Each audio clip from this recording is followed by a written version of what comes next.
День за днем мы следим за развитием событий в республике и за ее пределами. И подводя итоги этой недели, я и мои коллеги отметим самые заметные новости. Это «Якутия. День за днем». В студии Сергей Михедов. Здравствуйте. Коротко о темах недели. На поле боя выдвигается квадроцикл «Сокол». Якутская техника получила высокую оценку военных. Возможности машины показали и главе республики Айсену Николаеву. На очереди якутские дроны. Обновленный аэропорт Черский принял первый борт после реконструкции. Воздушную гавань открыли на транспортной неделе в Москве. Сколько еще якутских аэропортов отремонтируют по федеральной программе? Лидер отрасли «День инноваций» впервые отметили в Якутии. Расскажем, с чего начиналось информационное развитие региона и какие разработки есть в республике сегодня. Расширяя возможности, в Ленском районе ввели в эксплуатацию крупное овощехранилище. Объект долгожданный, что он даст местным товаропроизводителям. Память о нем останется в наших сердцах. Якутия отметила день рождения первого президента Михаила Ефимовича Николаева впервые после его ухода. Расскажем главное.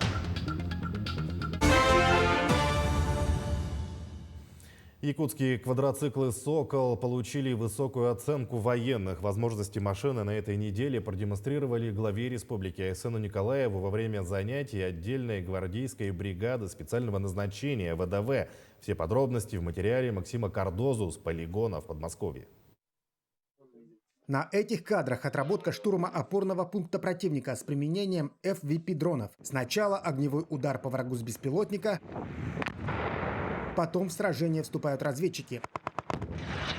Все действия максимально приближены к боевым.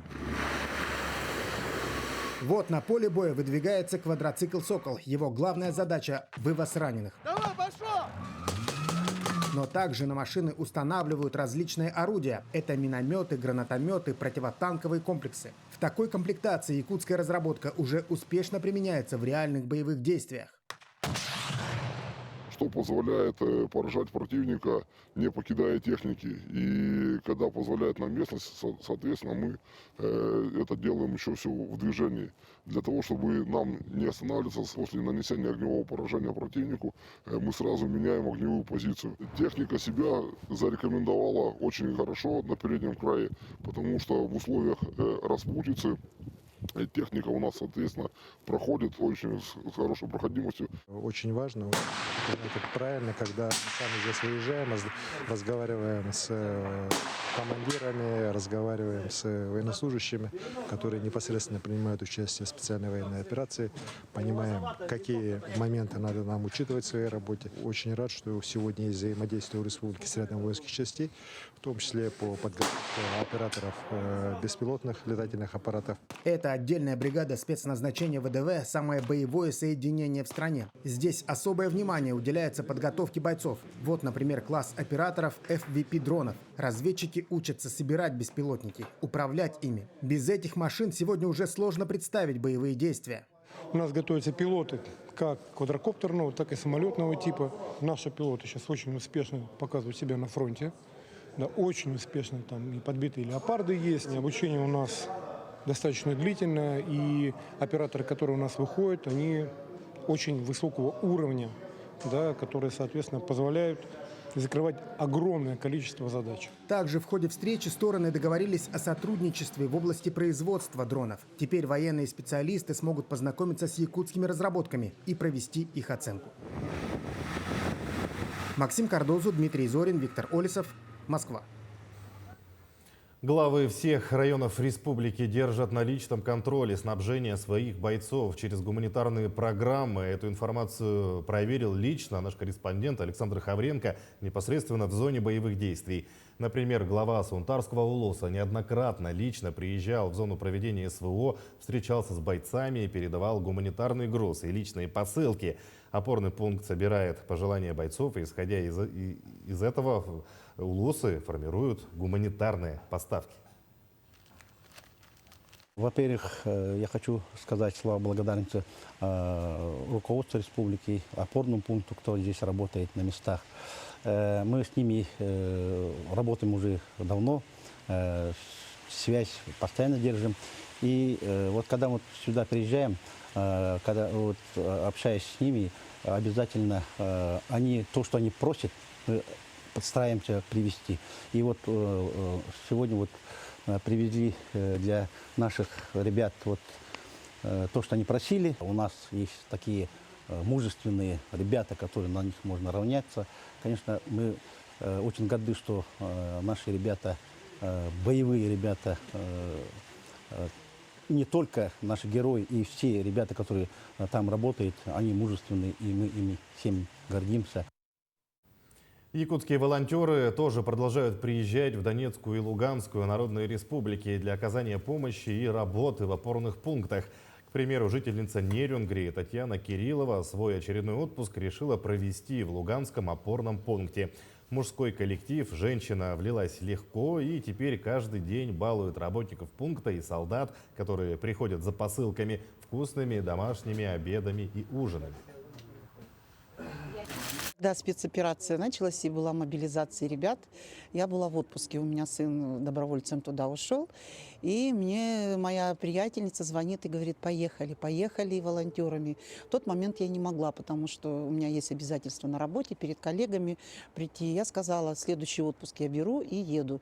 Я год вынашивала эту мысль, обратилась в волонтерское движение, была заброшена моя заявка, но ответа не было. Я обратилась к главе нашего района, к Шегинику Роману Михайловичу. Роман Михайлович, хочу поехать на период отпуска, что-то хорошее сделать. Он сказал: без проблем. И он этот вопрос решил. И меня здесь уже ждали. Я ехала не просто в никуда, я знала, что я еду, что меня ждут, что меня встретят. Вот и все. Все знают, что здесь база республиканская, от Якутска. Все сюда идут. Стук двери. Кто мы, якутяне, заходите. Всех накормим, всех угостим. Ну и если ближайшие куда-то, то меня ребята берут с собой. Я с вечера ночью готовлю, чтобы на следующий день был завтрак, обед, ужин. И с ребятами еду, везу гуманитарку. Тем временем волонтеры республики обработали более 5000 заявок от семей военнослужащих. Также волонтеры проводят большую работу по отправке гуманитарной помощи. На сегодняшний день отправлено более 80 тонн различных грузов для участников спецоперации. Работники штаба «Мы вместе» сейчас занимаются изготовлением маскировочных сетей, шьют теплую одежду для наших бойцов. Там же принимают материалы, одежду и медицинские принадлежности. Заявки от семей мобилизованных принимаются в будние дни с 9 до 6 вечера по единому номеру 122 кнопка 6. Наши волонтеры помогут нуждающимся. А также в рамках гуманитарной помощи участникам специальной военной операции работает общественное движение в поддержку мобилизованных «Якутия с тобой», где ежедневно по адресу Орджоникидзе 10 мы принимаем помощь от населения. Сейчас объявили республиканскую акцию «Теплая зима», где мы собираем теплые вещи для участников специальной военной операции. Это, конечно же, теплые куртки, одежда, обувь и так далее. В Покровске детей участников спецоперации обучают управлять дронами. Бесплатное профессиональное обучение проводится на базе колледжа цифровых технологий «Айтын» в рамках проекта «Свои» и при поддержке гранта главы республики. В течение месяца школьники под чутким руководством преподавателя колледжа практикуются в управлении дроном, а по окончании должны пройти итоговый тест, чтобы получить свою первую рабочую профессию – оператор наземных средств управления беспилотным летательным аппаратом. К обучению допускаются школьники от 16 лет и являющиеся членом семьи участника спецоперации. Северо-Восточный федеральный университет организовал курсы повышения квалификации управления беспилотными летательными аппаратами. Организатором выступил физико-технический институт совместно с Самарским областным центром. Чему обучает курсантов, знает Даяна Федорова.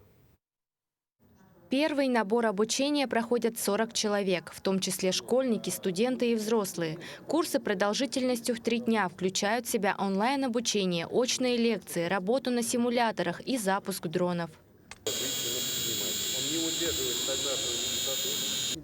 Команда сотрудников СВФУ прошли обучение в Самаре. Наставником команды выступил приглашенный специалист Андрей Евков. Он имеет большой опыт в отрасли беспилотных летательных аппаратов. СПО и вузы подготавливают специалистов в этой отрасли. Но дело в том, что кроме этой отрасли, кроме этих специалистов, сейчас беспилотники большое распространение получили во всех отраслях. Можно использовать практически в любой специальности, которая у вас преподается вот в данном случае в университете. Ввести дополнительный блок беспилотных технологий именно в стандартной обычной профессии. Вот это будет самый оптимальный вариант.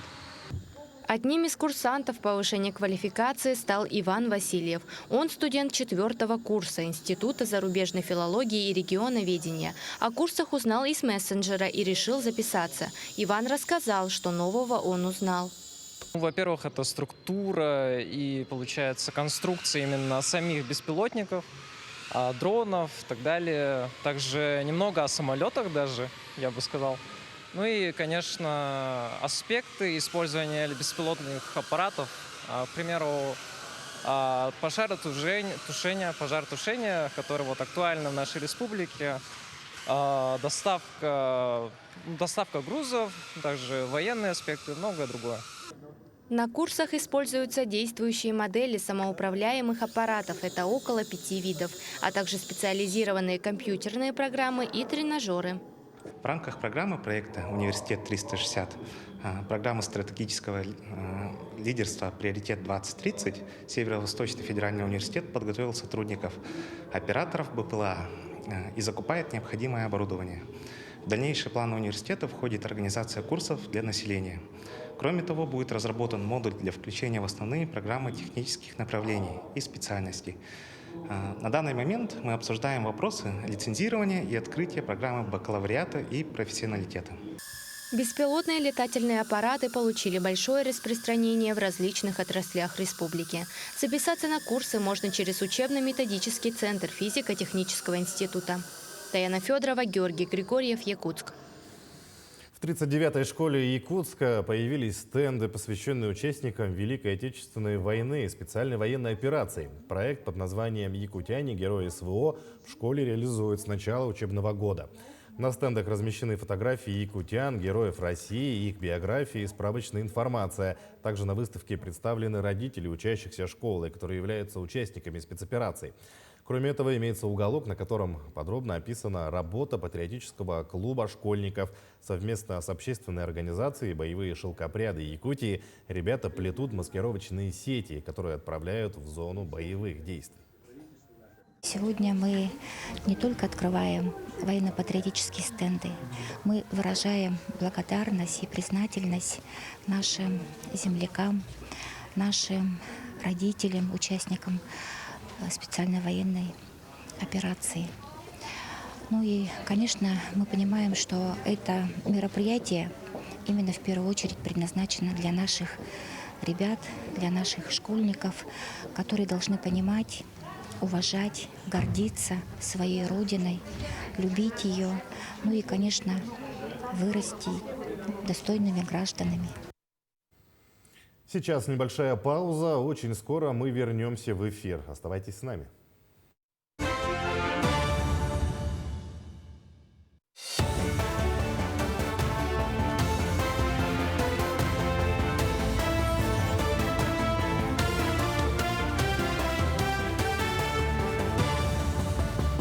Продолжаем программу. Обновленная воздушная гавань Черский приняла первый борт после реконструкции. Объект в Нижнеколымском районе стал 9-м по счету аэропортом, который был реконструирован в рамках национальной президентской программы «Комплексный план модернизации и расширения магистральной инфраструктуры» за счет федерального бюджета. Тему продолжит Власий Сергеев. Торжественное открытие аэропорта после реконструкции состоялось в ходе видеоконференции, в которой приняли участие руководители транспортной инфраструктуры страны и главы регионов.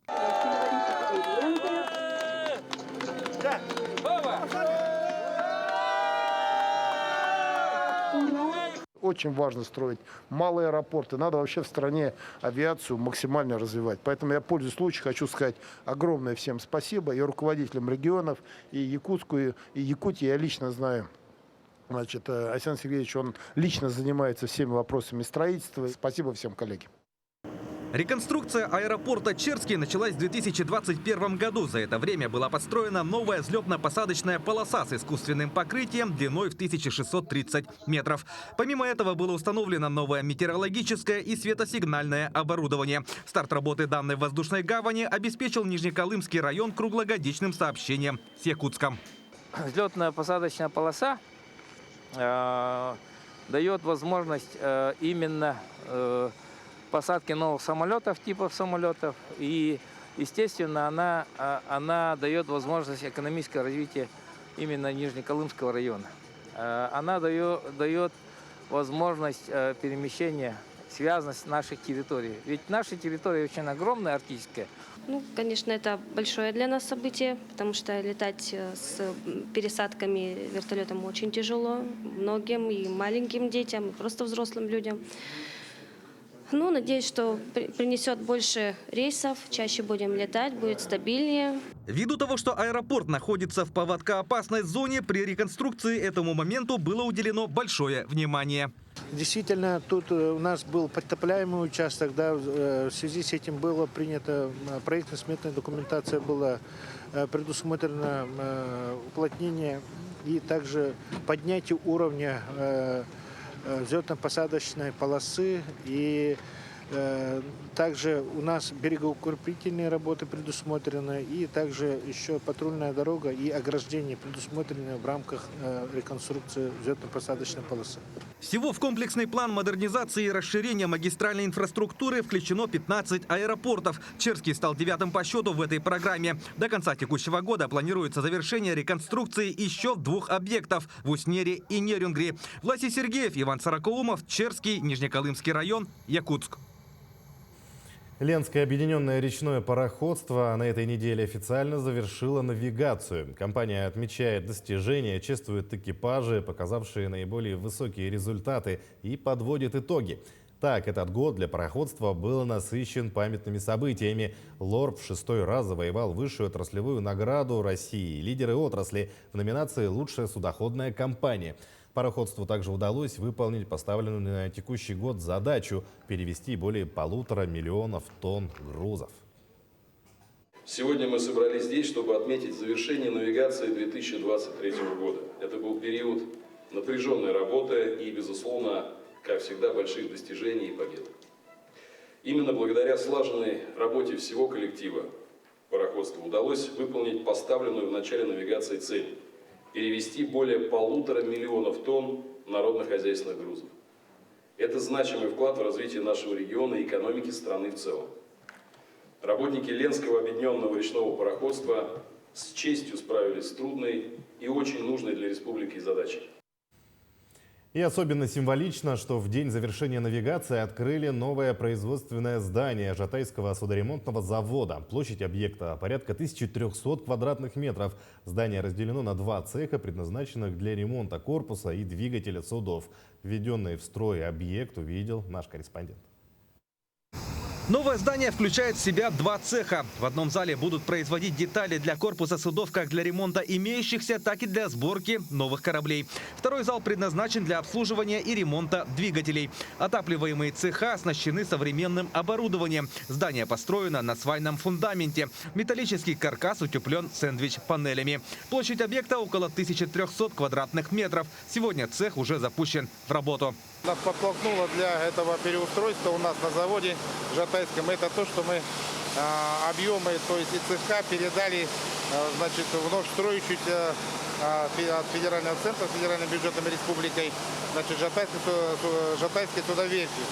Так, мы передали эти земли вместе с цехами и себе строим новое. У нас нету рынка, значит, ремонтных предприятий, которые здесь по нашему флоту. Мы ремонтируем флот сами, поэтому мы очень заинтересованы, чтобы у нас был качественный и хороший ремонт наших пароходов.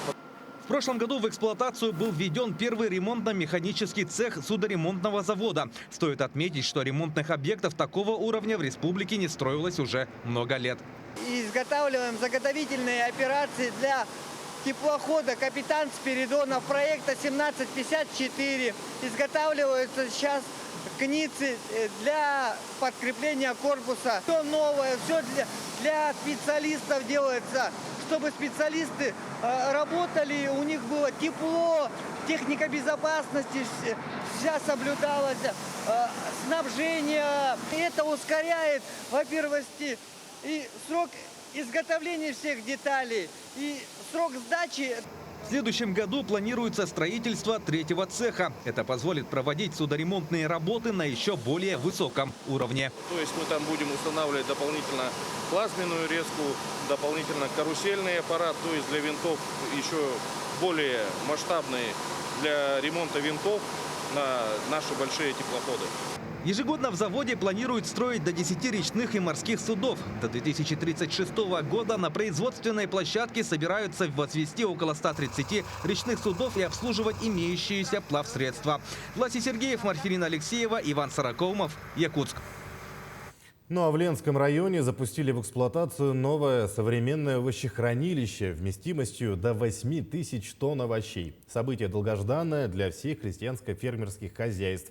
Теперь товаропроизводители смогут увеличить объем выпускаемой продукции, сбывать которую станет гораздо проще, рассказывает Светлана Балеева. Новое овощехранилище постепенно начинает заполняться овощами. Сегодня сюда уже завезли 45 тонн капусты, 12 тонн картофеля, по 3 тонны моркови и свеклы. Плюс к этому машина, стоящая на разгрузке, доставила из села Южная Нюя еще по 3 тонны всех вышеперечисленных овощей. В этом году ленские аграрии вырастили 551 тонну картофеля и 315 тонн овощей. Ежегодный план, доведенный Министерством сельского хозяйства, выполнен. На этот план было доведено 8,5 миллионов. Это по 10 рублей за килограмм и овощи, и картофель. Вот.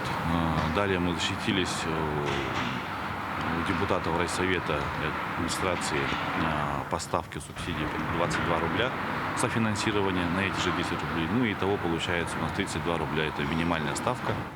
Минимальная цена овощей, приобретаемых на заготовку, 32 рубля за килограмм. Заготовителем выступает ООО «Батамайская». Предприятие занимается закупкой овощей. Ежедневно в наследие района выезжает специализированный автомобиль. Он забирает овощную продукцию у предпринимателей и доставляет в овощехранилище. Здесь товар взвешивается, после чего сельхозпроизводителям выплачиваются заработанные средства. 38 рублей за килограмм. Если же доставка осуществлялась самостоятельно, то сумма за килограмм составляет уже 40 рублей. Третью неделю уже закупаем, забираем все эти объемы у нюйцев наших овощеводов и с Хамрой работаем. Вот. Ну и параллельно отрабатываем все моменты по реализации. Ну, каждый день машина ездит или забирает, или увозит. На следующей неделе машина отправится за овощами в село Хамра. В постройке для хранения овощей есть 2 котла. Охладительная установка, компрессор, вентиляторы, что позволяет автоматически поддерживать необходимый микроклимат.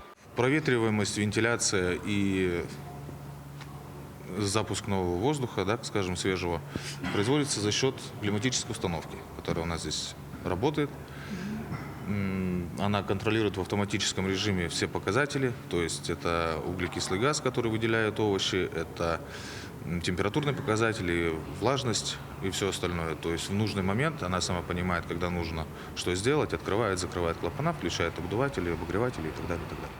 Все овощи для улучшения вентиляции хранятся в деревянных ящиках и сетках. Капуста, которую предприниматель доставляет в мешках, сразу же отправляется на очистку. Так как мешки плохо проветриваются, вентиляция там не такая хорошая, как в сетках. В следующем году, наверное, когда будем принимать, уже будет условие, что все овощи будут приниматься только в сетках, дабы их лучше сохранить. Ахмадулла Максимов, руководитель крестьянского хозяйства «Аладдинов», занимается выращиванием овощной продукции уже 4 года. У фермера 17 гектар земли. Все эти годы предприниматель самостоятельно налаживал сбыт собранного урожая. Хранить его приходилось в приспособленном помещении, больше похожем на гаражный бокс. Сегодня предприниматель рад. С вводом в эксплуатацию склада для хранения овощей его проблемы со сбытом и хранением урожая решены. Мы сдавали айхалат удачный, мирным. Сейчас уже в этом году первый год здесь сдаю. У меня сейчас готово где-то 80 тонн капусты, 10-15 тонн остался картошки. Я хочу сдавать сюда. Ну, конечно, удобно, чем далековато, сам мирным, сам удачным. Здесь сдаю. Следующий год еще постараюсь побольше объему сдавать. Реализацией овощной продукции занимается предприятие «Ленский фермер». Приобретают картошку, свеклу, морковь и капусту детские сады и школы. Также транспортируется продукция в продовольственные сети и на предприятия общепита. Овощи и картофель, которые производят крестьянско-фермерские хозяйства, пользуются спросом у жителей района и за его пределами. По всей Якутии, в принципе, мы можем сами эти овощи доставить. В ближайшее время у нас намечается ярмарка в городе Айхал. Собираемся по пути также заехать в Мирный и Удачный. О строительстве овощехранилища в Ленске говорилось уже более 10 лет, но начато оно было только в этом году. Из районного бюджета на реконструкцию помещения было выделено 46 миллионов рублей. Площадь склада составила 3750 квадратных метров. Вместимость от 5 до 8 тысяч тонн. Овощехранилище позволит сохранить урожай и обеспечить ленчан местными овощами не только осенью, но и зимой. Светлана Болеева, Виталий Андреев, Ленск. Далее еще одна короткая пауза. Вскоре мы продолжим программу. Дождитесь.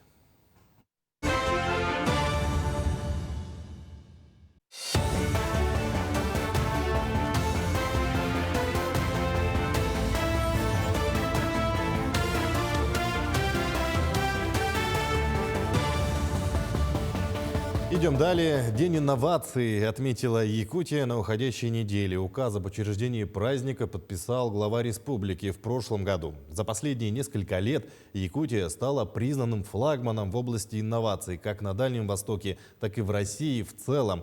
Об инновационном развитии республики в сюжете Александра Хавренко.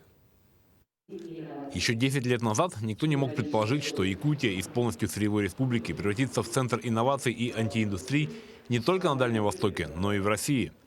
Закономерно, что в Якутии должен был появиться День инноваций. И в прошлом году глава республики подписал указ о праздновании Дня инноваций 13 ноября. Дата выбрана не случайно. В этот же день отмечается день рождения первого президента республики Михаила Николаева. Михаил Ефимович делал ставку именно на развитие человеческого капитала, на развитие образования, науки, ну и инноваций в том числе. И поэтому мы его празднуем так впервые. Конечно, нам есть чем гордиться. В целом по республике за 10 лет сделан большой шаг. Созданы институты развития, такие как Технопарк Якутия, IT-парк, Фонд развития инноваций, созданы IT-центры в районах. В 2018 году в Якутии создан IT-парк – место, где молодые люди со своими идеями и стартапами могут получить поддержку в их реализации. На сегодняшний момент в IT-парке более сотни резидентов, которые реализовывают сотни проектов. От создания компьютерных игр и изготовления дронов до разработки приложений и работы с искусственным интеллектом. У нас такая сложилась инновационная экосистема, которая позволяет человеку со школьной скамьи довести его до какой-то компании или стартапа. Возможно, ребенок заинтересуется, и у нас настолько прогрессивная система ввода ребенка в образовательную систему именно по части IT, что сопровождение его кажется таким легким, непринужденным, и поэтому у нас так много детей, которые хотят и стремятся попасть в IT. Воспитанием новых кадров в инновационных сферах занимается в том числе и в школе ExpoSkill. С самого раннего возраста детей обучают программированию. И за первый год работы школы удалось добиться серьезных успехов. Наш 8-летний юнитист, он сделал свою инди-игру и выпустил его, получается, наш как раз-таки платформу, то есть наш сайт. Также, получается, есть ребята, 3 десятиклассника, которые тоже создали свою маленькую инди-студию, которые создают маленькие мобильные игры. И наш один из учеников, Коротких Алексей, он сейчас тоже активно создает тоже сайты, нам помогает тоже на фрилансе тоже подрабатывает. Инновации сейчас присутствуют практически в каждом сегменте экономики и, конечно же, в медицине. У многих на слуху компания Сайберия, которая разработала на базе искусственного интеллекта продукт, способный помогать врачам при обработке снимков КТ. Продукт уже вышел за пределы Якутии и с успехом тестируется и работает во многих регионах страны. Инновации что это такое? Это внедрение в отрасль экономики чего-то нового, которое позволяет что-то менять, что-то оптимизировать, что-то позволяет удешевить в первую очередь. Поэтому мы очень большой акцент делаем именно на методы искусственного интеллекта, потому что это действительно помогает разгрузить рутину для медицинских работников и тем самым помогает больше обращать внимание на случай, на заболевание. В Якутии существует программа инновационного и цифрового развития, в реализации которой принимают участие практически все министерства и ведомства. Александр Хавренко, Павел Пахомов, Якутск. В современном мире широкую популярность приобретает такое понятие, как хакатон. В Нерюнгри провели форум для начинающих разработчиков, во время которого программисты за определенный промежуток времени должны были сообща решить какую-либо задачу. Подробности в материале Ивана Лазаренко. В информационно-технологическом лицее номер 24 города Нерюнгри стартовал первый районный конкурс IT-хакатон. Мероприятие проводится в рамках Дней целевого фонда будущих поколений республики и приурочено к открытию школьного технопарка «Кванториум», где школьники смогут совершенствовать свои познания в инженерных направлениях. В рамках данного «Кванториума» 17 ноября состоится открытие современной IT-лаборатории, грант на которую был выигран летом этого года. Данное мероприятие приурочено к открытию данной лаборатории. Значит, перед ребятами стоит задача разработать продукт, который будет отвечать определенным поставленным задачам Кванториума. Это информационное пространство, которое будет помогать в развитии Кванториума в Нерюнгринском районе. Значит, конечным продуктом мы видим мобильное приложение, либо информационный сайт, либо какую-то площадку для реализации задач Кванториума. Первый районный конкурс IT-хакатон собрал 10 команд из 8 образовательных учреждений города. Команда школы номер 1 решила представить на суд жюри сайт, в котором будет собрана вся информация для школьников, интересующихся IT-технологиями. Уникальность нашего продукта то, что мы там создаем портфолио для детей, чтобы они смогли хотя бы примерно понимать, в каком направлении они должны идти. После того, как они пройдут наш не сильно короткий тест, портфолио, они там, получается, у них вылезут некоторые статьи, интересные факты и курсы некоторые о том, как можно там более улучшить их составляющую в сфере той или иной деятельности. Кроме заслуженного признания и звания победителя конкурса, дополнительной мотивацией для ребят стали денежные призы, выделенные целевым фондом будущих поколений республики, которые получат команды, представившие лучшие проекты. Иван Лазаренко, Захар Головин, Вадим Барашков, Нерюнгри. Центр опережающей профессиональной подготовки продолжает профориентационную работу среди учащихся столичных школ. Мастер-классы проходят в рамках президентского проекта «Билет в будущее». Так, в республике с будущей профессией определились уже свыше 30 тысяч человек. Подробнее в материале Вероники Таюрской. В Якутии проект «Билет в будущее» реализуется с 2018 года. Его идею предложил президент России Владимир Путин во время Всероссийского форума «Наставник». У меня есть мысль создать еще один проект, но для со всех молодых наших граждан, для старших школьников, скажем, от 6 до 10 класса. Можно разные названия там дать, как «Билет в будущее» можно назвать. Разделить на 3 этапа эту работу. На первом этапе ребята могли бы обозначить свой будущий профессиональный интерес дома на местном уровне через систему интернет. Затем на втором этапе могли бы принимать участие в работе по разным центрам компетенции. Сегодня «Билет в будущее» – часть национального проекта образования. Цель заключается в профориентации и в помощи школьникам в выборе профессии. За 5 лет участие в президентском проекте приняли десятки тысяч учеников. Как отметил Владислав Хабаров, сегодня учащимся было представлено 2 направления. Ну а сегодня в стенах Центра опережающей профессиональной подготовки пришли школьники, которые выбрали 2 направления. Это медицинское направление. Здесь у нас Якутский медицинский колледж проводит профессиональные пробы. И у нас проводятся профессиональные пробы по обучению беспилотным летательным аппаратам. Здесь у нас есть детский инновационный центр «Верх», открытый в 2023 году. Он проводит для школьников, обучает первым азам управления беспилотными летательными аппаратами. Якутский медицинский колледж представил 3 мастер-класса. Школьники смогли поучаствовать в сердечно-легочной реанимации, научились измерять артериальное давление и уровень кислорода в крови, а также оказывать первую базовую помощь в хирургии.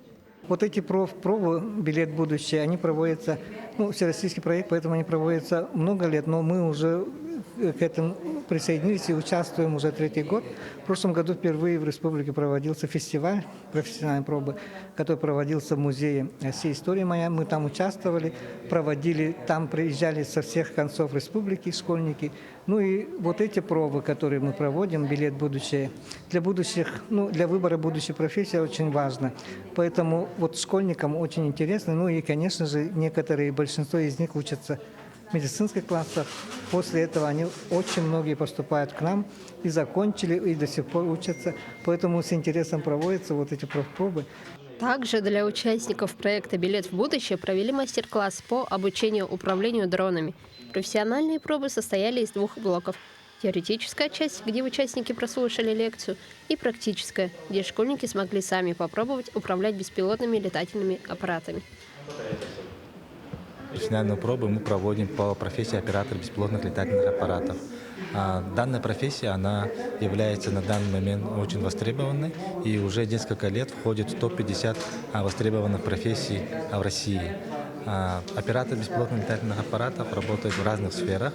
Он, можно сказать, работает в межотраслевых направлениях. И очень много сейчас уделяется внимания по развитию беспилотных авиационных систем. Мне эта тема интересна, потому что я давно интересовался дронами, в принципе, спортивными, которые фиксируют, то бишь, для фильмов. Я считаю, что это довольно-таки прикольно. За все время проекта партнерами выступили «Алроса», «Железные дороги Якутии», «Колмар» и другие компании. В 2023 году в Якутии в проект «Билет будущего» планируется привлечь более 11 тысяч школьников. Вероника Таюрская, Павел Пахомов, Якутск. Сейчас последняя пауза в нашей программе. Оставайтесь с нами.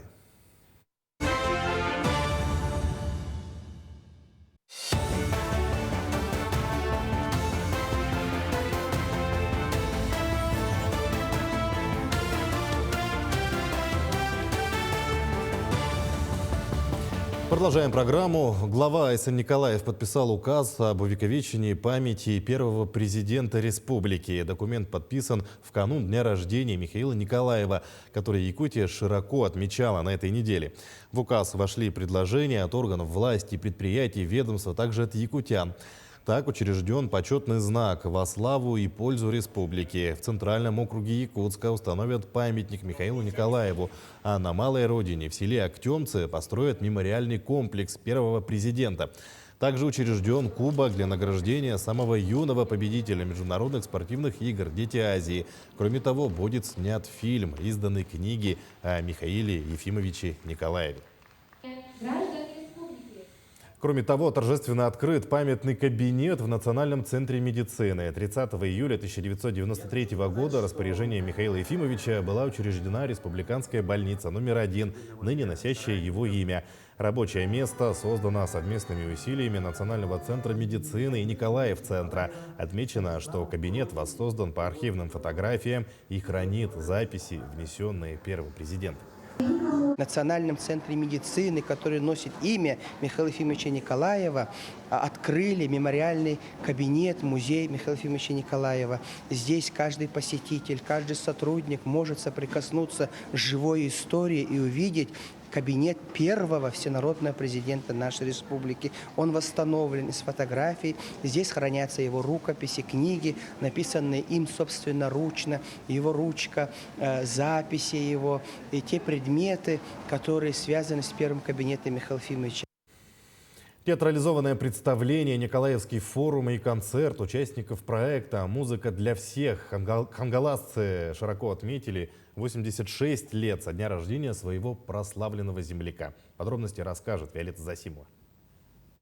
Памятные мероприятия стартовали в городе Покровске с проведения тематического вечера «Славим, гордимся, благодарим». В фойе Центра культуры Саргатюльгете развернулась большая выставка рисунков и свитков с изображением Михаила Николаева. А на сцене актового зала состоялась премьера театрализованного представления о детстве первого президента. В основном, конечно, мы использовали документальный материал из его выступлений. Очень много опирались из его интервью, которые он давал по телевидению или в интернет-пространстве. пространствах. Следующим знаковым мероприятием стал Николаевский форум, который прошел на родине первого президента в селе Чапаево. В течение 3 дней более 70 участников и экспертов из 30 районов республики обсуждали и разрабатывали предложения по актуализации стратегии социально-экономического развития республики до 2032 года целевым видением до 2050 года. Форум – это не единоразовое мероприятие, это постоянно действующая площадка. И мы хотим, чтобы эта площадка была не только здесь в моменте, чтобы она в том числе реализовывалась и в других районах нашей республики. В Покровской детской школе искусств организовали мероприятие, посвященное 2 проектам, инициированным Михаилом Николаевым «Рисуем все» и «Музыка для всех». Так состоялись мастер-класс по рисованию на холсте и музыкальный концерт. К слову, проекту «Музыка для всех» нынче исполнилось 10 лет, и с этого года объявлено о старте 2-го десятилетия проекта.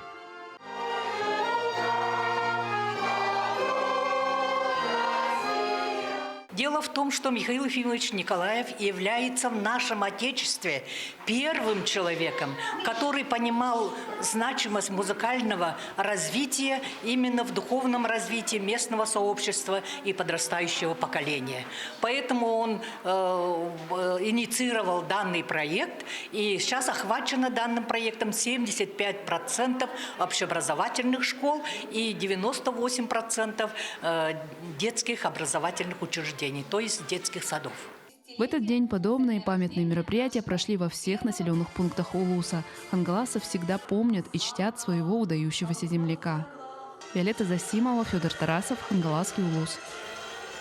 150 лет со дня рождения Петра Староватова, первого в Якутии героя труда, отметили на этой неделе. Краевед, учитель с 43-летним стажем Петр Хрисанфович известен также тем, что был признан первым заявителем о наличии в недрах республики многих полезных ископаемых. Подробности у Марины Захаровой. 17 ноября прошло сразу несколько событий. Открытие выставки в музее Ярославского, презентация сборника документов и торжественный итоговый концерт. Все они посвящены памяти первого героя труда Республики Саха-Якутия, преподавателя и краеведа, что первым заявил о наличии алмазных месторождений в бассейне реки Вилюй. Петр Хрисанфович Староватов всю свою жизнь работал учителем. Он прибыл в Вилюйск в 1893 году и до 1935 года работал в школах нашего города. 43 года преподавательской деятельности. А в 1935 году он перешел на музейную работу. Был назначен заведующим созданным им Вилюйским краеведческим музеем. И до конца жизни работал директором. Человек, опередивший время. Именно такое название носит открывшаяся выставка, представившая более 250 экспонатов из фондов музеев, а также Вилюйской межпоселенческой библиотеки и Эльгайской школы имени Петра Староватова. Среди них личные вещи, рукописи, а также обзорные карты работ экспедиций, в которых участвовал сам Петр Хрисанфович. Подбирали экспонаты, в основном рассказывающие о жизни и деятельности Петра Хрисанфовича Староватова. Также из нашего музея были выставлены экспонаты, которые собраны Петром Хрисанфовичем. И Национальный архив Республики Саха-Якутия подготовил виртуальную выставку. В Национальной библиотеке города Якутска презентовали книгу о жизни и деятельности Петра Староватова. Ответственным составителем сборника выступила Наталья Степанова, заместитель директора Национального архива. На его создание ушел год совместной с администрацией Вилюйского района работы, в ходе которой были выявлены ранее неизвестные данные о жизни героя труда. Правду о жизни и деятельности Петра Староватова рассказывают архивные документы, которые вошли в этот сборник. Всего вошло в этот сборник 90 архивных документов, из них 85 впервые вводится в научный оборот. Значит, раньше читатели не могли знать об этих документах. Мы поднимали эти документы из 40 фондов из 20 фондов, и поэтому получилось очень солидное издание. В Якутске также прошли ежегодные староватовские краеведческие чтения, организаторами которого являются Вилюйский краеведческий музей и Малая академия наук Республики Саха-Якутия. Школьники и студенты выступили с докладами по 3 секциям – географическое, экологическое и историческое краеведение. Мероприятие по увековечению памяти Героя труда продолжится и дальше. В течение этого года и в Вилюйске, и в Сунтарском Улусе районе прошло множество различных мероприятий. На днях вилюйчане установили памятник и открыли сквер ему. Его именем назван населенный пункт, есть улицы и так далее. Но дальнейшая работа по увековечению Петра Хрисантовича, она, конечно же, будет продолжена. Серия мероприятий завершилась торжественным концертом, номера для которого готовили Сунтарские и Вилюйские улусы. Был также представлен доклад о трудовой деятельности Петра Хрисантовича. Марина Захарова, Георгий Григорьев, Семен Семенов, Якутск. Теперь о спорте. К 8-м международным спортивным играм «Дети Азии» построят 2 спортивных объекта и проведут капитальный ремонт 14 учреждений. Об этом сообщил первый вице-премьер Дмитрий Садовников. Он провел совещание и проверил подготовку к играм. Одним из вопросов стало строительство многофункционального спортивного зала в Сайсарах и спорткомплекса в Хатасах. Также к играм планируют отремонтировать 14 объектов, среди которых Дворец спорта 50 лет Победы, Центр спортподготовки «Триумф», Ледовый дворец Алей Ботур, плавательные бассейны «Чолбон» и «Самородок», спорткомплексы «Мадун» и «Дахсун», а также стадион «Туймада». На совещании также рассмотрели вопросы благоустройства, озеленения территории, обеспечения общественного порядка, пожарной безопасности и организацию транспортного сообщения. Сегодня видно, что власти и комиссия работают в контакте, и движение в этом плане есть. Конечно, особым вопросом стоит финансирование дополнительных средств.